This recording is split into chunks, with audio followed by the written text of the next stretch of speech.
빌립보서 1장 1절로 2절 말씀 같습니다. 1절 2절 말씀 함께 합독하겠습니다. 그리스도 예수의 종 바울과 디모데는 그리스도 예수 안에서 빌립보에 사는 모든 성도와 또한 감독들과 집사들에게 편지하노니 하나님 우리 아버지와 주 예수 그리스도로부터 은혜와 평강이 너희에게 있을지어다. 아멘. 오늘 빌립보서 1장 1절 2절 말씀을 중심으로 그리스도 안에서 기쁨입니다. 그리스도 예수 안에서 우리에게 부어주시는 기쁨이라는 주제입니다. 빌립보서의 전체 주제가 기쁨입니다. 근데 참 이해가 되지 않는 부분은 빌립보서의 주제가 기쁨인데 이 빌립보서를 기록할 당시 빌립보 교회에 바울이 편지를 쓸 당시에 바울은 로마 감옥에 갇혀 있던 시기입니다. 더욱이 로마 감옥에 갇혀 있다는 것은 그가 내일 당장 어떻게 될지 모르는 그러한 상황입니다. 죽임을 당할지 언제 풀려날지 모르는 그러한 극한 상황 속에서 빌립보 교회에 편지를 쓰면서 그리스도 예수 안에서 기뻐하라 라고 말씀을 하고 있습니다. 왜 그들에게 바울이 기쁨에 대해서 설명을 했는지 이제 빌립보서 쭉 나누면서 그 얘기를 함께 풀어가겠습니다. 생각의 힘이라는 책이 있어요. 노먼 빈센트라는 사람이 쓴 책입니다. 이 빈센트 필의 그 책에서 그 사람이 펜이라는 한 사람을 인터뷰합니다. 이 펜이라는 사람은 누구냐면요, 우리 주변에 백화점 왕이라고 해놨지만 보통 대부분 이 펜이라는 사람을 설명할 때 백화점 왕이라고 설명합니다. 좀 어폐가 있는 것 같아요. 또 백화점 왕이라고 이 생각의 힘이라는 책에서 썼기 때문에 썼지만 이 사람은 자기가 백화점을 설립한 게 아니라 백화점의 벨보이, 엘리베이터의 벨보이였습니다. 그랬던 그가 그 백화점의 CEO가 됩니다. 그래서 중저가 백화점을 세계 최고의 백화점으로 만들었던 사람입니다. 그래서 백화점 왕이라는 별명을 붙이었습니다. 굉장히 유명한 대학을 졸업했어요. 두 친구가 백화점에 취직됐는데 그 엄청난 학력과 그 스펙을 뒤로하고 그 인사 담당자가 이 페니에게 또 친구에게 직책을 줬는데 엘리베이터 벨보이입니다. 그 직책을 줍니다. 그때 한 친구는 내가 이 스펙이 이 학력에 이런 짓을 해야 돼? 하고 나가버려요. 근데 이 페니라는 사람은 자기에게 주어진 일에 최선을 다합니다. 인사 담당자가 그 페니를 6개월 동안 계속 관찰합니다. 그리고 초고속 승진을 시킵니다. 그때 이제 이 빈센트 필이라는 사람이 이 페니를 인터뷰하면서 했던 내용입니다. 당신이 이 자리에 오기까지 온갖 어려운 문제들을 겪었을 건데 그때마다 어떻게 해결할 수 있었습니까? 지금 우리에게 주어진 문제입니다. 굉장히 많은 문제들, 막막한 삶, 어떻게 해야 할지 모르는 그 상황 가운데 있는 우리들에게 주어진 질문입니다. 어떻게 해결할 수 있었습니까? 우리보다 앞서간 사람이 이렇게 답을 합니다. 우리 함께 읽어봐야겠네요. 주보에 함께 읽어보겠습니다. 시작. 나는 어떤 문제를 직면하면 먼저 감사드립니다. 왜냐하면 문제를 하나하나 극복할 때마다 내가 더욱 강해지고 그 문제를 발판으로 더욱 성장할 수 있기 때문입니다. 이게 놀라운 고백입니다. 우리는 문제가 주어지면 왜 나에게 왜 이런 문제가 계속 주어지지? 왜 우리 가정은, 내 인생은, 우리 자녀들에게는 이러한 문제들이 계속 주어질까라고 생각하는데 이 사람은 또 이 문제를 통해서 내가 성장할 수 있겠구나 라고 받아들인 겁니다. 이게 뭐라고요? 생각의 힘입니다. 그래서 이 빈센트 필이라는 사람은 그 생각의 힘이라는 책의 부제를 승리자가 되기 위한 6가지 태도라고 지었어요. 생각의 힘, 그리고 그 생각의 힘, 생각을 통해서 우리가 승리하기 위해서 6가지가 필요한데, 그 첫 번째, 하나님의 도우심을 힘입으면 해결하지 못할 문제가 없다는 생각을 하잖아. 그러면 하나님의 도우심이 우리 함께 하면 어떠한 환경 가운데서도 우리 반드시 승리할 줄 믿습니다. 그래서 어떤 환경에서는 찬양을 여러분에게 드린 겁니다. 제가 기도하는 가운데, 하나님, 저희 가정이요. 저는 저희 가정으로 기도했어요. 막막하더라고요. 지금 저희 가정이 막막합니다. 저희 자녀들을 봐도 막막하고, 제 인생을 봐도 막막하고, 그리고 돌이켜보면 우리 교회도 보면 우리 교회도 막막합니다. 답답합니다. 교회 성도들의 삶을 보면 죄송합니다. 여러분은 안 그럴지 모르지만 저는요, 목사님 저희는 막막합니다. 우리 교회 성도들이 과연 하나님이 부어주시는 축복을 받아야 되는데 하나님 어떻게 합니까? 그런 기도를 하고 있는데요. 하나님 갑자기 막 어떤 글들을 막 제 머릿속에서 막 조합하시려요. 그리고 그 글들이 도대체 뭘까? 어떠한 내용일까? 생각하다가 생각나는 단어를 쳐봤어요.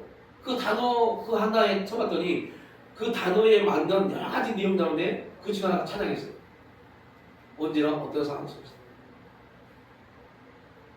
그리고 그 찬양을 처음 들어봐요. 그래서 저희 아내가 그러더라고요. 아니야, 그거 다니엘 기도에서 몇 번 들었어 라고 말씀하더라고요. 그래서 그 찬양을 들어보는데요, 다른 모든 가사는 좋지만 딱 한 가지, 하나님은 언제나 오르십니다. 우리가 어떤 환경 가운데 있었어도 실수가 없이 그분이 가장 합당한 방법으로 가장 정확한 하나님의 계산 안에서 우리에게 환경을 주신 겁니다. 그리고 우리는 거기서 우리는 거기에 대해서 하나님은 왜요? 라는 말할 필요 없어요. 하나님은 오르십니다. 고백하면 돼요. 이 환경 주신 거 하나님 오르십니다. 실수가 없으신 하나님, 그 하나님을 믿는다면 우리의 고백은 다리가 아닙니다. 하나님은 오르십니다. 그 오르신 하나님을 힘입으면 어떠한 문제도 해결하지 못할 게 없습니다. 그리스도인들에게 그리스도를 잊어버리지 말아야 될 하나님과 우리의 전답번호가 있어요. 33국 3번.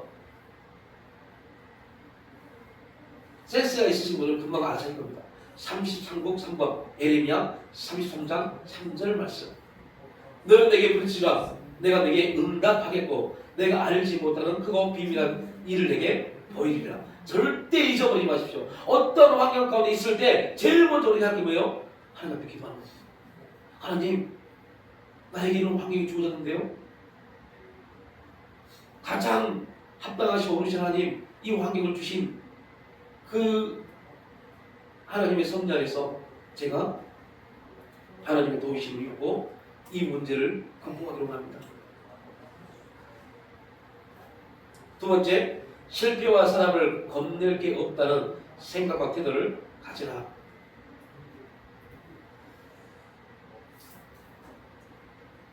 고용노동부라는 부서가 있습니다. 고용노동부에서 이러한 발표를 했더라고요. 저도 보고 되게 많이 공감했던 내용입니다. 청년들이 면접을 보러 갈 때 가장 두려워하는 게 뭘까요?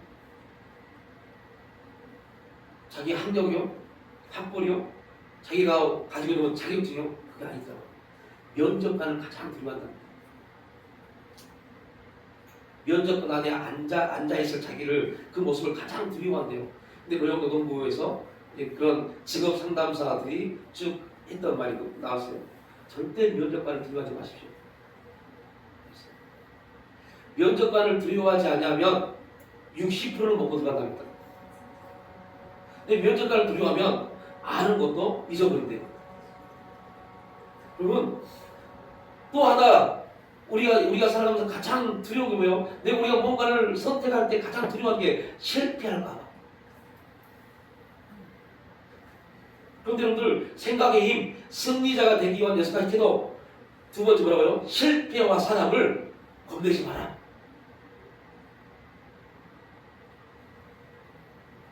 일의 실패는 해서 안 되는 것을 배우는 것이라 이런 생각을 가지라는 겁니다.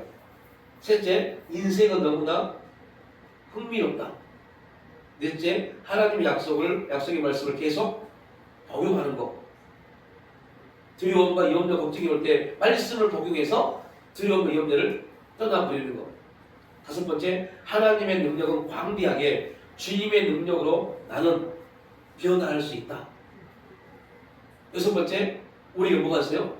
미래가 있습니다.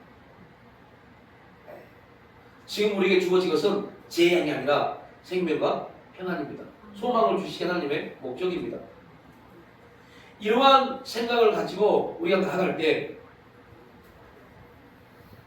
하나님이 우리에게 행하시고자 하는 일들을 볼 수 있을 겁니다.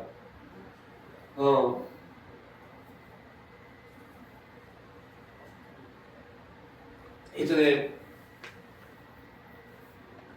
한국경제신문사에서 많은 책들이 나왔어요.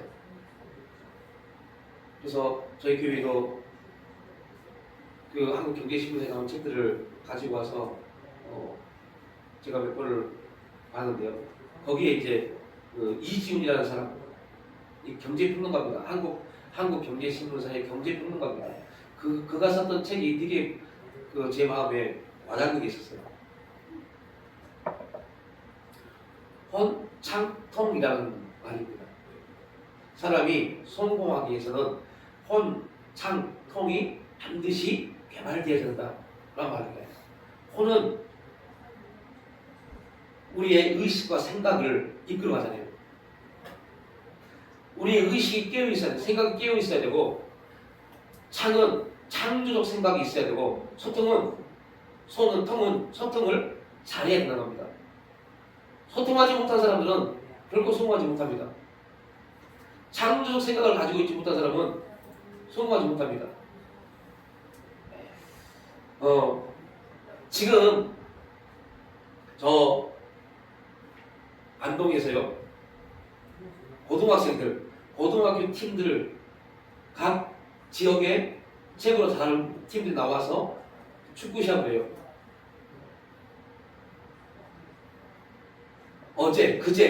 그제 최고의 빅매치가 있었습니다.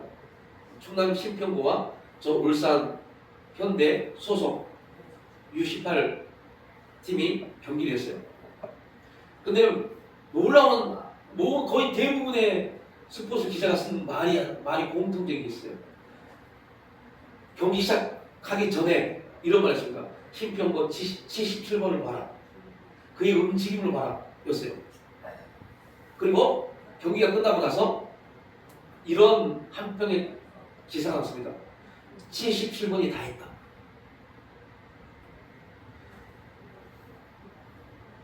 저도 눈을 뚫어지도록 그 경기를 봤어요. 처음부터 끝까지 가봤어요. 그래서 그들이 말한 것처럼 그 77번의 움직임을 봤어요. 근데 제가 볼 때는 예전처럼 그걸 썩 잘한 것 같지 않아요. 근데 그 놀라운 것은 한 기자가 이런 기사를 썼어요. 역시 77번은 공간을 창출할 수 있는 능력이 있다. 다른 아이들이 보지 못하는 그 공간을 보고 공을 패스한다. 이 기사 한 문장이 그 77번 선수를 표현하고 있습니다. 22명이 한 경기장에 공을 쳤는데 모든 스카우트나 모든 기자가 77번의 움직임을 봤어요. 그가 어떻게 어디로 공을 주지? 이것만 봤답니다.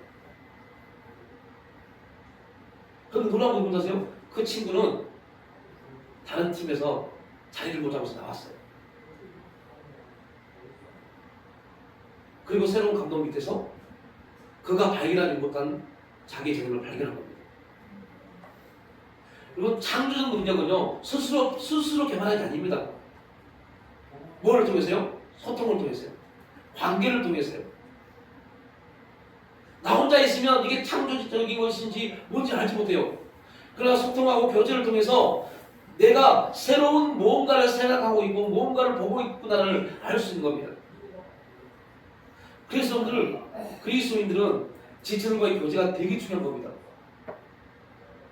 교제를 통해서 내가 평상시에 생각하고 있고 말하고 있는 것이 다른 사람과 조금 다른 무언가를 고민하고 하나님과의 관계에서 발견하고 있다는 것을 볼 수 있는 겁니다.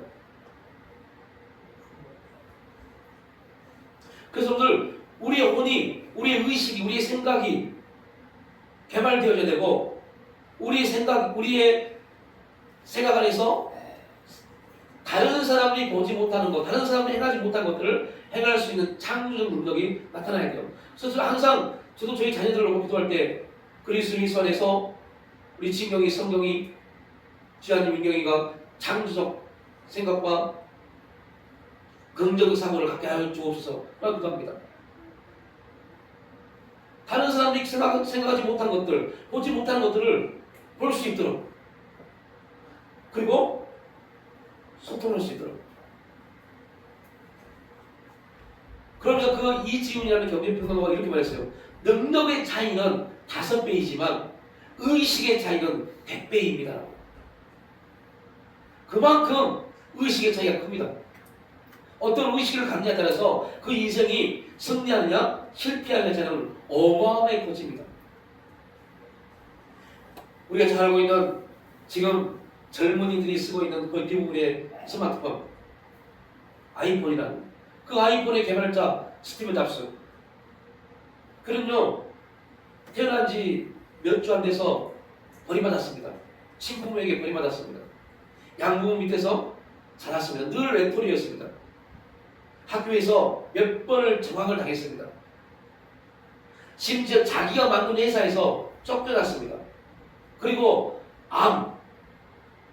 대장암이죠. 췌장암 선고를 받아서 3개월 시한부 인생을 선고를 받습니다. 그런데 다 3개월 후에 죽을 거라고 했던 그 스티브 잡스가 어느 날 말도 안 되는 이상한 핸드폰을 들고 옵니다. 말도 안 되는 전화기를 들고 옵니다. 앞으로 이 전화기가 내 손 안에 있는 이 전화기를 통해서 세계가 바뀔 겁니다. 이라고 말을 합니다. 사람들이 뭐라 하겠어요? 이 사람이 이제 죽을 때가 되니까 헛소리하구나 라고 말했습니다. 그런데 여러분들 보십시오. 그 스티브 잡스의 그 아이폰을 통해서 세계가 바뀌어버렸어요. 세계 경제의 흐름이 바뀌었어요. 사람들 말합니다. 아이폰의 개발은 세상의 문화를 100년 앞당겼다고 해요.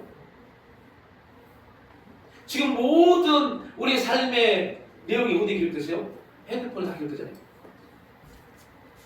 누가 그런 생각을 했겠어요? 누가 그러한 생각을 하고 그걸 개발하고 그 아이디어를 개발을 해낼 수 있었겠어요? 자신의 상황과 모습이 너무나 초라했지만 그는 꿈을 포기하지 않았습니다. 자신이 컴퓨터로 세상을 바꿔보겠다라는 꿈. 그 꿈이 지금 세계를 1시간 안에, 아니 10분 안에 전 세계를 볼 수 있는 조그마한 스마트폰 하나로 전 세계를 볼 수 있는 그런 세계를 만들어버렸어요. 여러분 돌이켜보면 그는 예수를 믿지 않는 사람입니다.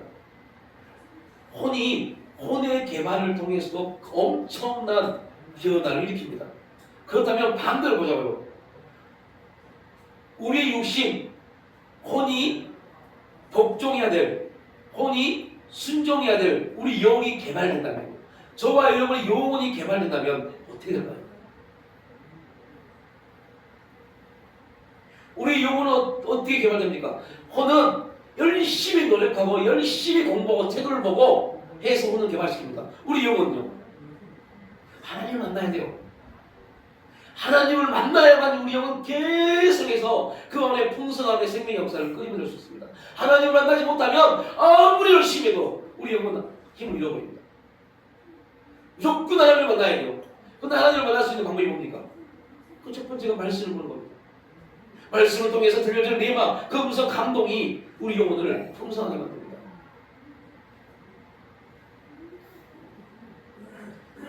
바울은 이렇게 고민합니다. 현대의 성경에 보면요, 형제 여러분, 선함을 추구하며 가치가 있는 것들의 마음을 쏟기 바랍니다. 참되고 고상하고 옳고 순결하며 아름답고 존경할 만한 것들을 생각하십시오. 그래야만이 저와 여러분이 그리스도 안에서 참된 기쁨을 살 수 있기 때문입니다. 그러한 기쁨의 삶이 우리 가운데 이루어지기 위해서 첫 번째로 가져야 될 게 뭐예요? 내가 누구인지 알아야 돼요. 내가 어떠한 존재인지 알아야 돼요. 내가 누구인지 모르면 우리는 육신적인 삶을 살 수밖에 없어요. 이 세상의 삶이 내 삶으로 착각합니다. 그러니까 이 세상의 삶이 내 삶으로 착각하니까 이 세상이 원하는 삶의 질서가 내 삶을 지배하는 겁니다.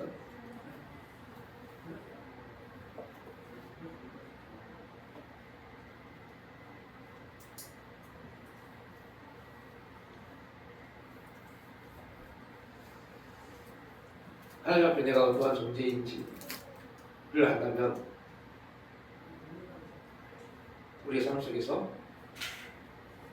하나님이 우리에게 행하시고자 하는 일들, 하나님이 우리에게 나타내시고자 하는 일들을 우리가 알 수 있고 또 우리 삶 속에서 볼 수 있는 그런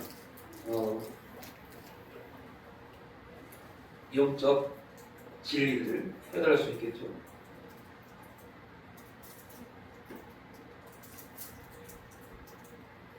제가 제 삶을 보면 7살 때 저희 아버지가 돌아가셨어요. 그래서 아버지와의 관계가 어떤 게 좋은지를 알지 못해요. 그렇다고 해서 아버지가 살아계신 분들을 봐도 솔직히 아버지와 관계가 썩 그렇게 좋으신 분들이 많이 없더라고요. 좋은 관계를 맺는 사람이 많이 없어요. 그냥 일반 보편적으로 부녀 관계, 부모와 자녀 관계 그런 관계지 있으나 없으나 똑같은 거 있더라고요. 그럼에도 불구하고 제 감정이 아버지에 대한 감정이 그렇게 일어나잖아요.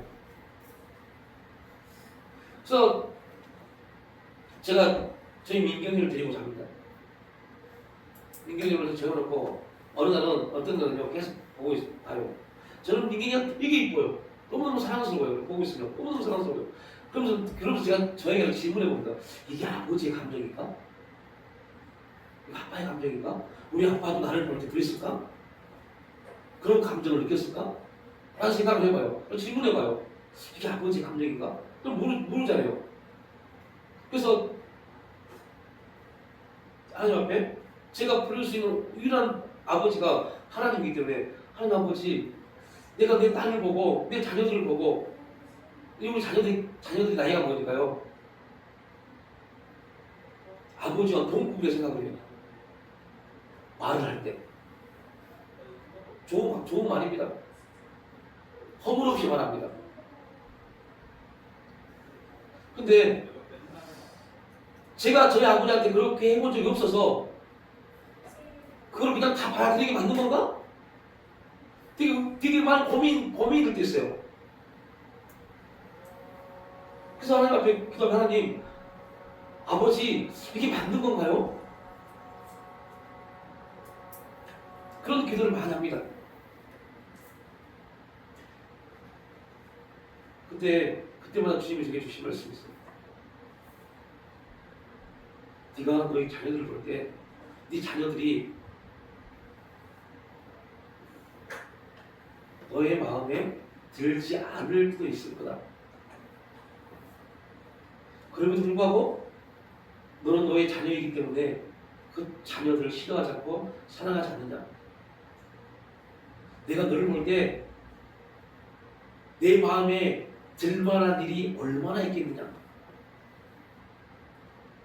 아니 네가 생각할 때 하나님이 저게 말씀하는 거야. 네가 생각할 때 너의 삶 속에서 하나님이라고 부르는 그분에게 너의 삶이 맞는 게 얼마나 있는 것 같니? 라고 오히려 질문했어요. 그래서 저 삶을 보니 하나님이 보시기 제 삶에 하나님이 참 잘한다라고 말씀하실 정도의 내용이 없는 것 같아요.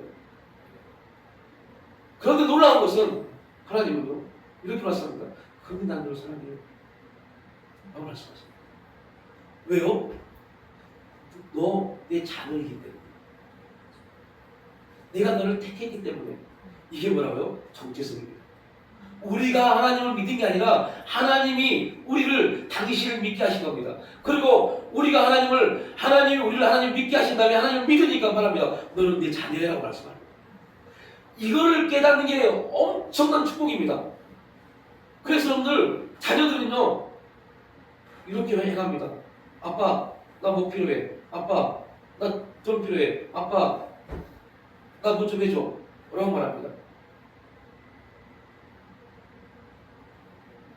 그때 그렇게 뭔가를 요구할 때 자녀들이 많은 생각과 고민과 갈등을 하고 난 다음에 그래도 라고 할 경우도 있겠지만 대부분 그렇게 하지 않습니다. 왜요? 지금 내가 급하니까. 우리가 내가 누구인지를 깨닫는다면 하나님 앞에 그렇게 행할 수 있는 사람이 되어야 돼요. 이걸 잘 깨달으셔야 돼요. 이렇게 할 수 있다는 게 뭡니까? 그걸 기도라고 그래, 기도. 우리가 내가 누구인지를 아는 사람들은 언제나 어떤 상황 가운데서도 누구를 부를 수 있어요? 아버지를 부를 수 있어요. 아버지를 부를 수 있어요. 어느 곳에서도 나는 하나님의 자녀이기 때문에 아버지 지금 내가 이런 상황 가운데 있는데요. 이런 문제 가운데 있는데요. 내가 지금 급하게 지금 이 일을 행해야 되는데요. 아버지 라고 할 수 있어요. 그런데 아버지와 관계가 좋지 않은 사람들은요. 그렇게 하지 못합니다. 아버지를 부르지 못합니다. 아버지를 부를 그런 힘도 없고 그런 용기도 없고 아무도 없어요.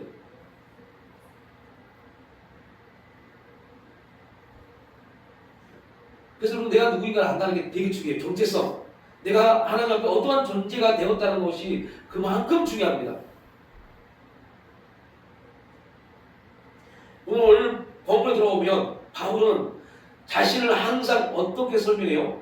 그리스도 예수의 종이라고 말합니다. 그리스도 예수 안에서 나 바울은 그리스도 예수의 종된 바울은 라고 말합니다. 내가 누구인지를 정확하게 말합니다. 오늘 빌립보서에서 뭐라고 합니다. 그리스도 예수의 종이라고 말합니다. 여러분 지금 빌립보라는 지역은요 어떤 지역이에요?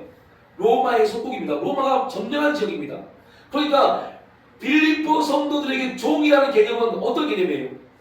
자기를 비하시킨 거예요. 그런데 왜 바울은 이미 로마의 종된 빌립보 교회 성도들에게 자기를 예수의 종이라고 설명했을까요? 이게 굉장히 중요한 메시지입니다. 그냥 우리는 바울이 예수님의 종이니까 이렇게 읽으면 큰일 나요. 그 내용이 아닙니다. 바울은 지금 그리스도 예수의 종 바울이라고 하면 종이라는 단어를 쓰면서 어디를 가지고 오냐면 구약을 가지고 오는 거예요. 구약. 왜요? 당시의 종이라는 단어를 뭐라고요? 비하하는 말이에요. 비하. 너 종이잖아, 노예잖아 라는 말이에요. 그런 의미예요. 그런데 바울은 그리스도 예수의 종된 바울 하면서 바울이 누구인가를 깨달아야 돼요. 바울이 누굽니까? 바울이 어떤 사람이었습니까? 네. 구약의 학자였잖아요. 구약을 누구보다도 잘 아는 사람이었습니다. 구약에서 종이라는 단어는 누구만 사용해요? 어떤 사람이 종이라는 단어를 사용합니까? 하나님의 사람들만. 이 내용을 알아야만 여러분이 이 본문을 읽으면서 감동이 온다니까요. 구약학자인 바울은 구약에서 모세, 여호수아, 다윗 그리고 선지자들이 사용했던 하나님의 고르던 구원의 역사 가운데 있던 사람들에게만 주어졌던 말이 종입니다. 그 말을 가지고 온 겁니다. 그럼 다른 말로 표현하면 바울을 통해서 예수의 종된 바울을 통해서 복음을 받아들인 빌립보 성도들도 어떠한 사람이 됩니까? 하나님의 종이 되잖아요. 지금 누구에게 핍박과 박해를 받고 있는데요. 로마를 통해서 로마에게 박해와 핍박을 받고 무시를 당하고 있는데 바울은 자기를 종으로 설명하면서 자기를 통해서 복음을 받아들인 너희 또 누구의 종이다? 하나님의 종이라는 말을 씁니다. 그래서 여러분들 이 내용이 왜 중요합니까? 빌립보서에서 바울이 뭘 말합니까? 하늘의 신국을 말하잖아요. 그래서 어마어마한 의미가 들어있는 게 오늘 바울이 자기가 누구라고 설명하고 있는 내용입니다. 어떤 서신에서 그냥 그리스도 예수 안에서 사도된 바울은 이라고 말합니다. 그런데 오늘은 빌립보 교회의 성도에게 종이란 말을 씁니다. 너희들이 지금 비록 육체로는 로마의 속국으로 박해를 받고 핍박을 받고 있지만 너희는 복음 안에서 하나님의 종이 된 거야. 하나님이 너희의 참된 왕이 됐고 너희들은 로마의 시민권을 갖고자 노력할 필요도 없어. 왜요? 로마도 멸망받을 거야. 영원히 멸망하지 않냐는 하늘의 시민권 너희들이 하나님이 주셔서 이 내용이 빌립보의 주제입니다. 그래서 너희들이 뭐요? 기뻐하는 겁니다.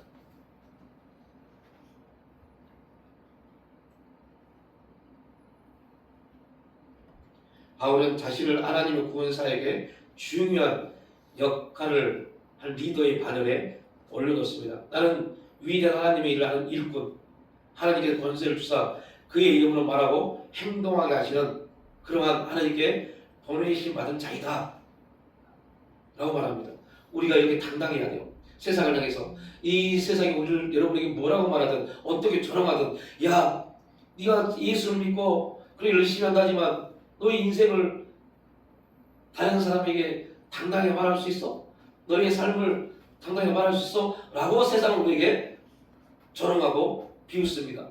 그럼에도 불구하고 우리는 그 세상에 대해서 당당하셔야 돼요.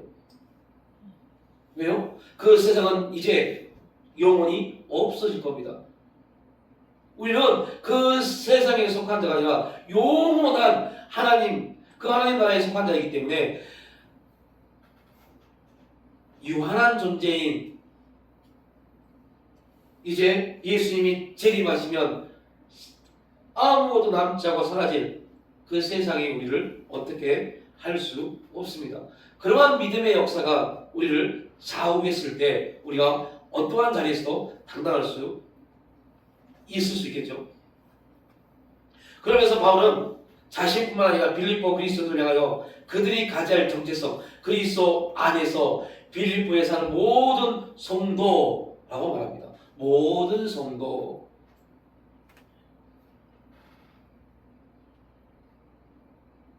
성도란 말은 구별되었다는 겁니다.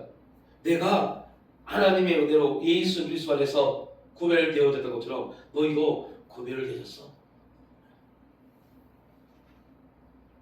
우리가 누구입니까? 가장 위대하고 높으신 하나님에 의해 선택을 입은 자들입니다. 우리가 하나님 저좀 선택해 주세요 라고 한 적 한 번도 없어요. 하나님의 그분의 은혜 안에 섭리 안에서 우리를 선택하셨습니다. 얼마나 당당하셔야 돼요. 예굽에서 430년 동안 종으로 따라서 하던 이스라엘 백성들이 모세를 통해 출애굽을 하고 2년의 시간 광야를 지나 가나안의 목전인 가데스 바나에서 12명의 정탐꾼을 보내어 그 땅을 살펴보고 오도록 합니다. 그런데 그중 10명의 사람은 이렇게 말합니다. 우리는 스스로 보기에도 메뚜기 같으니 우리가 나눴던 얘기죠. 그러나 여호수아와 갈렙은 뭐라고 그래요? 아니다. 그들은 우리 주신 하나님 우리 주신 밥이다라고 말합니다. 믿음으로 하나님 안에서 자기 정체성을 확립한 사람 오직 여호수아와 갈렙만이 승리한 인생이 되었습니다. 내가 누구인지 알면 하나님이 나를 결코 뭐하지 않겠구나, 버리지 않겠구나를 압니다. 내가 누구인지 모르면 항상 자기 주관을 가지고 바라보기 때문에 내 인생은 왜 이럴까? 라고 말해버립니다. 그래서 이스라엘 백성들이 하나님 안에서 자기를 보지 못하니까 계속 하나님과 모세를 향해서 왜 우리를 애굽에서 인도인해서 여기서 죽게 하느냐라고 원망불평하잖아요. 자기가 누구인지 모르니까. 하나님은 결코 그들을 멸망의 자리에 두지 않았음에도 불구하고 하나님을 모르니까 멸망한다고 착각하는 겁니다. 우리는 그리스도 안에서 내가 주의 종이다, 성도라는 특별한 목적을 가진 존재라는 사실을 알아야 돼. 그래서 내 가치가 얼마나 중요한지, 이러한 내가 누구인지 자기 정체성을 아는 사람들은 항상 무엇을 의식한다고요? 은혜를 의식합니다. 하나님 우리 아버지와 우리 주 예수 그리스도에게서 은혜와 평강이 너에게 있을지어다. 은혜와 평강이 있을지어다. 예수님이 부활하시고 제자들에게 오셔서 뭐라 했습니까? 평강을 주셨습니다. 우리 안에 평강이 주어졌을 때 우리의 마음이 온전해질 수 있고 우리가 오직 주님을 바라볼 수 있게 됩니다. 은혜 받은 사람들에게 나타나는 현상이 평강입니다. 마음이 평강합니다. 요동하지 않습니다. 은혜는 하나님께서 거저 주시는 선물입니다. 평강은 믿음으로 우리 마음에 부어지는 하나님의 생명의 역사입니다. 평강한 말씀을 통해서 성도가 마땅히 추구해야 할 삶에 대한 말씀을 우리에게 바울 또한 던져주고 있습니다. 평강이라는 삶은 구원받은 성도의 삶을 하나님께서 무엇하신다? 주장하신다는 의미입니다. 왜요? 하나님의 부어주신 은혜로만 우리는 무엇할 수 있기 때문에 평강의 삶을 살 수 있기 때문에 우리가 아무리 노력하고 열심히 살아서 많은 부를 가졌다 해도요, 그 마음에 평강이 없으면 그런 근심을 할 수밖에 없어요. 근데 솔로몬, 많은 부를 가졌던 솔로몬을 뭐랍니까? 근심은 뼈를 상하겠다고 했어요. 가장 무서운 겁니다. 세상은 모르니까 뭐 때문에요? 스트레스만 스트레스. 아닙니다. 스트레스가 아니에요. 근심도 근심. 근심 때문에 내 뼈가 상하는 겁니다. 근심 때문에 내 육체가 상하는 겁니다. 근심하지 않으면, 평강이 임하면 우리는 반드시 승리할 줄 믿습니다. 그래서 우리 의리 안에 있어야 돼요.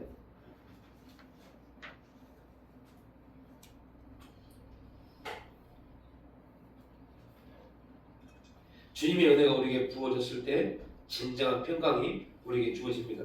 그리스도의 십자가의 대속 속에 제사로 말미암아 우리 죄인들이 하나님과 올바른 관계가 회복되어졌습니다. 이때 샬롬이 이루어진 겁니다. 우리가 뭘 믿을 때요?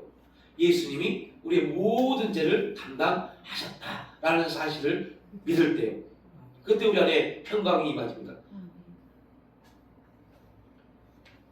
여러분, 그러니까 저도 그렇고 저와 여러분들이 이 세상을 살아가면서 하나님의 참된 삶을, 하나님 우리에게 부어주시는 그 여호와의 축복을 누리고 하나님을 자하는 간증의 주인공이 되기 위해서 우리 안에 참된 평강이 이루어져야 돼요. 그런데 그 평강이 이루어지기 위해서는 은혜가 주어져야 되는데 그 은혜는 어떻게 주어져요? 값없이요. 값없이 주어집니다. 그런데 놀라운 게 있어요. 그 값없이 우리에게 주어진 은혜가 우리 삶을 지배하기 위해서, 우리가 은혜 안에 살기 위해서 우리에게 필요한 게 있어요. 그게 믿음입니다. 그런데 그 믿음 또한 우리를 통해서 발생한 게 아니라 하나님으로부터 주어진 겁니다. 그리고 우리는 믿음이 있느냐 없느냐 이런 말을 하지만 더 중요한 것은 믿음이 있느냐 없느냐의 문제가 아닙니다. 왜요? 하나님 우리에게 주셨는데 믿음이 왜 없겠어요? 다 믿음이지요. 우리는 신학적으로 더 중요한 사실을 밝혀내야 돼요. 믿음이 있느냐 없느냐 아니라 믿음에 반응하느냐 하지 못하느냐의 그러한 논의가 지금 교회에서 이루어져야 돼요. 여러분 지금 믿음에 반응하고 계십니까? 믿음에 반응하고 있다면 은혜 안에 있는 겁니다. 은혜 안에 있다면 내 마음에 뭐가 넘치면 평강이 넘칩니다. 그렇다면 우리는 어떠한 환경과 상황 속에서 하나님을 인정합니다. 그런데 돌이켜보면 우리는 그러지 못할 때가 너무 많아요. 좀 힘들고 받아들이기 힘든 환경이 주어지면 우리 거기서 은혜를 잃어버립니다. 은혜를 잃어버리니 뭐에 반응하지 못해요? 믿음에 반응하지 못해요. 그러니 내 마음이 얼마나 불안해요. 우리 마음이 얼마나 요 일주일 전에 저기 있었던 일입니다. 마음이 막 요동치는데요. 혼란스러운데요. 감당하지 못하겠더라고요. 왜요? 은혜를 잃어버리니까요.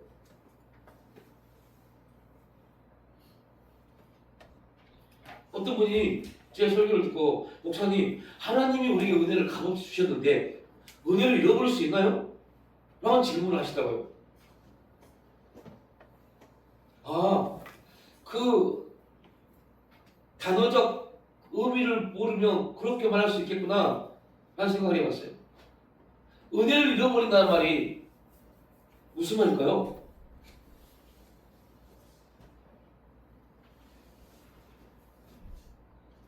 은혜를 잊어버린 사람들, 은혜 안에 있지 못한 사람들의 특징은요, 은혜를 잃어버린 사람의 특징은 모든 중심이 누구예요? 나입니다. 그래서 이렇게 말합니다. 내가 무슨 문제가 있어서 이런 환경이 주어졌나? 라고 말합니다. 근데 여러분들 이게 얼마나 교만인지 아시죠? 이게 겸손이 아닙니다. 자기를 낮추는 게 아닙니다. 교만입니다. 우리가 뭘 할 수 있다고? 나로 인해서 뭔 일이 발생한다고요? 그게 교만입니다. 그럼 은혜 안에 있는 사람들은 내가 아니라 오늘 누구를 본다고요? 하나님을 보는 거예요. 그 차이가 어마어마합니다. 은혜의 의식 속에 살아갈 때 정지하는 모든 율법에서 자유할 수 있어요. 그러니까 사탄은 은혜를 잃어버리게 하고 우리를 정지합니다. 네가 그러니까 그런 삶을 살지, 네가 그러니까 지금 그런 환경이 주어졌지라고 말합니다. 모든 중심은 누구예요? 나입니다. 나. 하나님은 은혜 안에 있는 사람들은 그렇게 자기를 정죄하지 않습니다. 왜요? 이미 그 정죄에 대한 모든 기준은 십자가에서 끝났기 때문에 우리는 우리 자신을 정죄할 만큼의 능력도 없는 사람들입니다. 우리는 단지 은혜 안에 있으면 우리에게 주어진 모든 환경과 상황 속에서 누구를 바라봐야 돼요? 하나님만 바라봐야 돼요. 그런데 무지한 우리는 그걸 금방 잊어버려요. 그리고 자기가 뭔가 되는 것처럼 판단하고 비판하고 시기하고 질투합니다. 그리고 신앙의 이름으로 멋지게 포장을 합니다.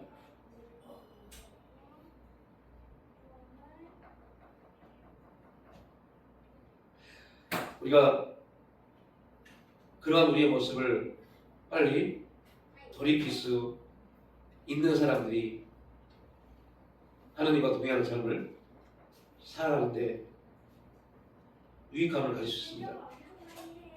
누가복음 10장에 보면 마리아는 예수님 발 아래에 앉아 열심히 그분의 말씀을 듣는 내용이 나오고 마르다는 열심히 음식을 하는 장면이 나옵니다. 마르다가 음식을 장만하다가 너무 분주하고 힘이 들어서 이렇게 불만을 토로합니다. 주님, 내 동생이 나 혼자 일하게 두는 것을 아무렇지 않게 생각하십니까? 가서 너희 언니를 도와주라 라고 말씀해 주십시오 라고 말합니다. 그때 주님은 마르다야 마르다야, 너는 많은 일을 했다는 게 잘못된 게 아닙니다. 그 다음이 중심입니다. 많은 일로 인해서 뭐 했어요? 염려하고 근심하고 있구나 라고 말합니다. 많은 일을 하면서 감사하고 기뻐하면 그건 또 축복받을 일입니다. 근데 많은 일로 인해서 뭐 하는 거예요? 염려하고 근심하고 있구나 라고 말합니다. 그러면서 많은 사람들이 이 목사를 설교를 잘못했어요. 그래서 무조건 말씀 듣는 게 최고입니다. 이 내용이 아닙니다. 염려하고 근심하고 있는 게 문제라는 것을 지금 하나님 뭐요? 질하고 있습니다. 그런데 그 다음 문장에 뭐라고 합니까? 그러나 몇 가지만 하든지 혹 한 가지만 하니라도 족하니라. 마리아는 이 좋은 편을 택하였다. 어떤 게 좋은 겁니까? 말씀 듣는 게요? 이게 아니라 뭐 하지 않는 거예요? 염려하고 근심하지 않는 걸로 선택한 겁니다. 꼭 기억하십시오. 그래서 잘못된 설교를 해버렸어요. 잘못된 설교. 말씀 듣는 게 최고다. 말씀 앞에 있는 거 말씀만 들어야 된다. 그 내용이 아니라 여러분들 말씀 듣고 있을 때 얼마나 많은 염려 근심하고 있습니까? 말씀 들으면서 당장 내일 해결해야 할 문제를 가지고 얼마나 많은 염려하고 있습니까? 그 염려를 누가 준다고 그랬어요? 사탄 마귀가요. 말씀이 떨어지는데 사탄 마귀가 염려를 주어서 그 말씀을 다 목줄아 죽게 만들어버리잖아요. 우리가 무엇을 하고 있느냐가 아니라 그 일을 통해서 염려하고 있다면 그 일을 당장 그만둬야 돼요. 그 의심하고 있다면 당장 그만둬야 돼요. 그러나 어떤 일을 하든 염려 근심이 아니라 하나님이 나에게 허락하셨다고 믿고 감사하고 하는 것은 거기 안에 기쁨과 하나님의 응답이 있습니다. 이걸 지금 말씀하는 겁니다.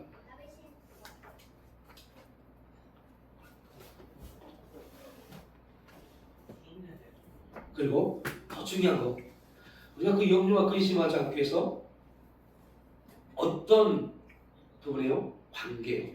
하나님과의 관계예요. 마르다는 지금 그의 많은 일을 분주함을 하면서 뭘 잃어버렸어요? 관계를 잃어버렸어요. 마리아는요, 말씀을 들으면서 하나님과의 관계를 회복해가고 있어요. 우리가 하나님 말씀을 들으면서도 하나님 관계 회복되지 못하고 있다면 회개하셔야 돼요. 그래서 우리가 신앙하는 사람에서 회개할 일들이 너무너무 많습니다. 보여지는 율법에 의해서 보여지는 죄, 이 문제의 회개도 있어야 되지만 진짜 우리 안에 있는 아무도 모르는 나만 알고 있는 이 안에 있는 죄요. 근심하고 있는 죄요. 염려하고 있는 죄요. 이거에 대해서 회개하지 않으면 보여지는 형식의 회개는 아무런 역사도 나타나지 않습니다.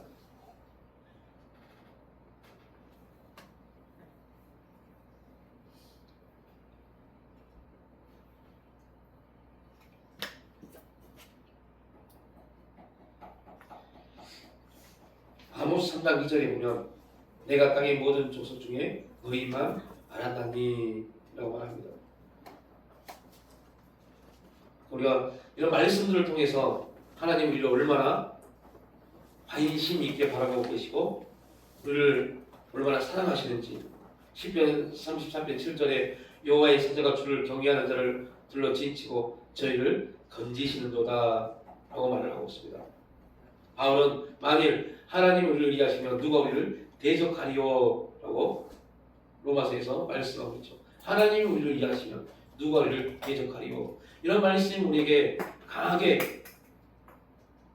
주어지고 그 말씀을 붙잡고 있다면 우리가 어느 자리 어느 곳에 가든지 당당할 수 있고 담대할 수 있습니다. 이 세상의 모든 일은 어떠한 것이든 간에 하나님이 섭리하지 않으면 절대 일어나지 않습니다. 참새 한 마리도 하나님이 허락지 않으면 팔리지 아니하는 것입니다. 우리가 담대하는 게 바로 그겁니다. 하나님이 우리를 이해하시는데,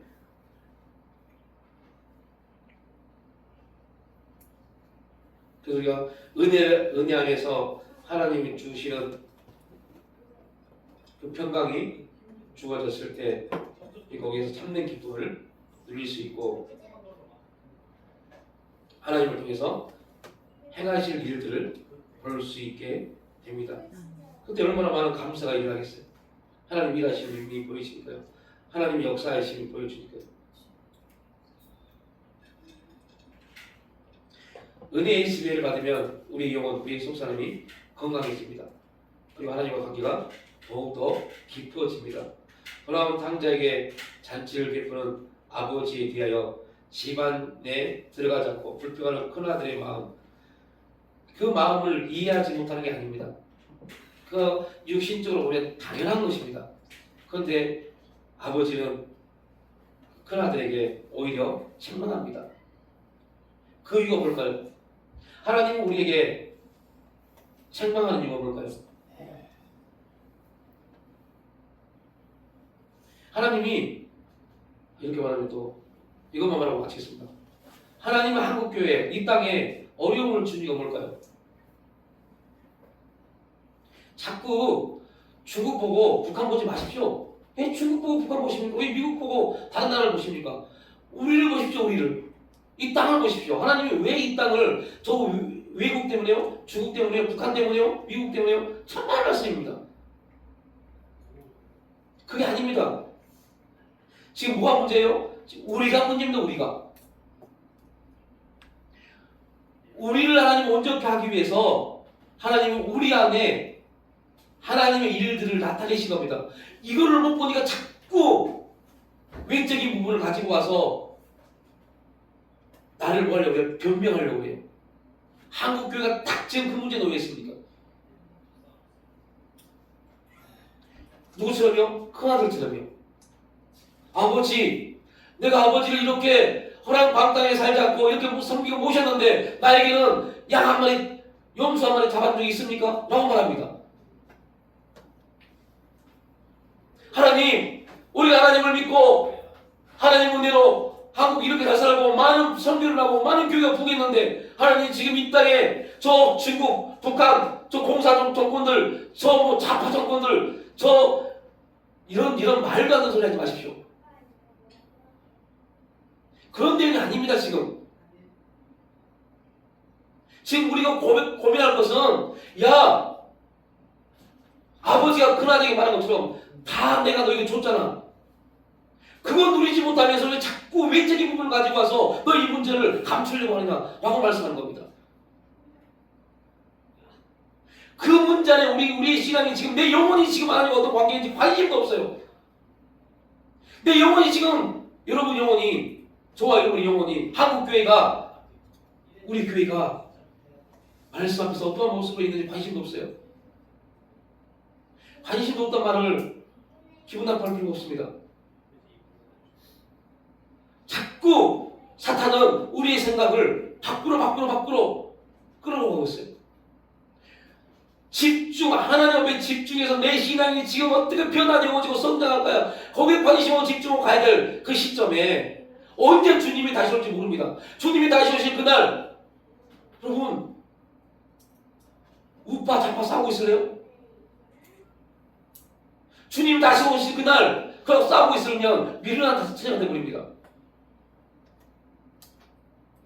지금 우리의 신앙이 여러분의 신앙이 지금 우리가 어떻게 하나님 앞에 서 있는지를 거기를 지금 집중해야 된다니까요. 그렇지 않으면 하나님이 그렇게 관심을 가지고 사랑하셨던 이스라엘을 멸망시키고 오십시오. 이스라엘을 멸망시킬 때 지금 여러분 우리가 예레미야를 읽었고 에스겔을 읽고 있잖아요. 뭐라고 말씀합니까? 네가 내 삶을 가리켜 맹세하노니 라고 말씀합니다. 그리고 예레미야 선지자를 통해서 말씀합니다. 네가 내 땅 유다를 멸망시키겠다 라고 말씀합니다.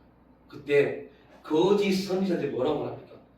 우리 하나님은 절대 그렇게 하시지 않아 라고 말합니다. 여러분 누구 말이 맞는 것 같으세요? 우리는 지금 에레미야 말의 선포 이유를 모릅니다. 누구 말이 맞는 것 같으세요? 하나님의 택한 이스라엘 백성들 그 백성들을 향해서 에레미야를 말합니다. 하나님 이 땅을 멸망시켜서 이 땅에 있는 사람들을 더 바벨론으로 포로로 끌어가본다고 합니다. 그때 끌려가십시오 라고 말합니다. 이 에레미야 말 거짓 선자들 절대 하나님은 하나님의 택한 우리 백성 이스라엘 백성을 멸망시키지 않아. 여러분 누구 말이 맞는 것 같으세요? 미치지 않고는 에레미야 말을 맞다고 하는 사람 한 명도 없을 겁니다. 당시 이스라엘 백성들이 그랬어요. 그런데 여러분들 이스라엘을 온전케 하시기 위해서 이스라엘에게 생명과 평안을 주시기 위해서 소망을 주시기 위해서 더 온전케 하시기 위해서 멸망시키십니다. 이게 하나님이 잘못되신 겁니까? 아니잖아요. 바울 빌립보서에서 보겠지만요. 바울은 감옥에 갇힙니다. 바울이 로마 감옥으로 압송되어 될 때 그 정말 기가 막힌 그 동기가 뭐였습니까? 빌립보 지역에서 귀신 들린 자를 감수했다고요. 그 일로 인해서 그 시대 유지들에게 고발당해서 지금 로마 감옥에 압송됐습니다. 근데 바울은 그 로마 감옥에서 뭐라고 말씀하셨어요? 이렇게 말합니다. 로마 감옥에 갇혔을 때요, 거짓 선생들이 이렇게 말합니다. 바울 저게 잘못됐기 때문에 감옥에 갇힌 거지, 저게 진짜로 하나님의 사람이었으면 그런 감옥에 갇히지 않았을 거야 라고 하면서 바울을 비난하고 시기하고 질투합니다. 그 소식을 바울이 듣습니다. 그때 바울이 뭐라고 말합니까? 야, 냅둬. 나는 지금 로마 감옥 밖에 있을 때 바울은 유대인들에게 죽임을 당할 뻔했어요. 근데 지금 로마 감옥에서 바울은 고백합니다. 로마 군인이 나를 지금 보호하고 있어 하면서 로마 감옥에 있는 간수사들을 복음화시켜버립니다. 또 하나, 밖에서 바울을 그렇게 시기하고 질투했던 사람들을 통해서 복음이 증거됩니다. 그때 제자들이 바울에게 선생님, 이게 말이 됩니까? 라고 말할 때 바울은 말합니다. 야, 냅둬. 그걸 통해서 복음이 증거되잖아 라고 고백해버립니다. 이게 우리가 가져야 될 정체성입니다. 복음입니다. 바울의 모든 목적은 내가 어떻게 되는 게 문제가 아니라 하나님의 나라가 전파되는 것이 바울의 목적이었어요. 그래서 그런 기뻐할 수 있었어요. 자기는 비록 감옥에 갇혀있지만, 내가 감옥에 갇히면 나를 통해서 하나님의 사명, 전 세계로 복음이 증거되는 사명이 멈출 줄 알았는데, 놀라운 것은 감옥에 갇혀 있으면서 간수장들에게 복음을 증거하게 되고요, 그 간수장들이 복음을 들으면서 로마가 복음하기 시작합니다. 그리고 바울이 시기 질투했던 사람들 중에서 복음이 증거됩니다. 자기는 감옥에 갇히면 복음이 끝날 줄 알았는데 오히려 복음이 더 부흥합니다. 그리고 놀라운 것은요, 바울이 로마 감옥에 갇혔을 때 거기에서 누가 복음을 받아들인지 아세요? 우리가 빌레몬서를 나누면서 봤던 사람, 빌레몬의 종이었던 오네시모가 도망을 가잖아요. 도망을 가서 로마 감옥에서 오네시모가 누굴 만나요? 바울을 만나요. 그리고 바울을 만나서 오네시모가 회개하고 돌이킵니다. 교회 일꾼이 되어버립니다. 그리고 바울이 빌레몬에게 편지를 쓰잖아요. 내가 다시 너의 종이었던 빌레몬을, 오네시모를 보낼 텐데 네 뜻대로 해라. 네 종으로 삼든지 아니면 교회의 지도로 삼든지. 그때 빌레몬이 복음을 받아들이고 그를 자기의 종 되었던, 죽여도 아무렇지 않은 그 오네시모를 복음 안에서 교회에 자기를 지도하는 지도로 삼아버립니다. 이게 복음입니다. 이게 은혜입니다.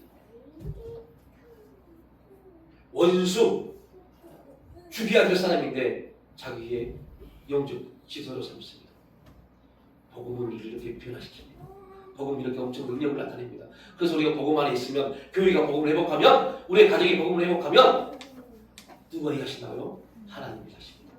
하나님 아버지, 그리스도 안에서 참된 기쁨을 누리기 위해서, 하나님 부어주시는 그 기쁨의 역사가 우리 가운데 있기 위해서 내가 누구인지, 하나님 앞에서 어떠한 존재인지를 정말 온전히 깨닫고 그러한 삶을 살아갈 수 있도록 성령 지도하시고 인도하여 주시옵소서. 어떠한 상황 가운데서도 은혜를 잃어버리지 아니하고 은혜 안에서 하나님 부어주신 평강의 삶을 누릴 수 있는 일룩의 성도의 삶 될 수 있도록 축복하여 주시옵소서.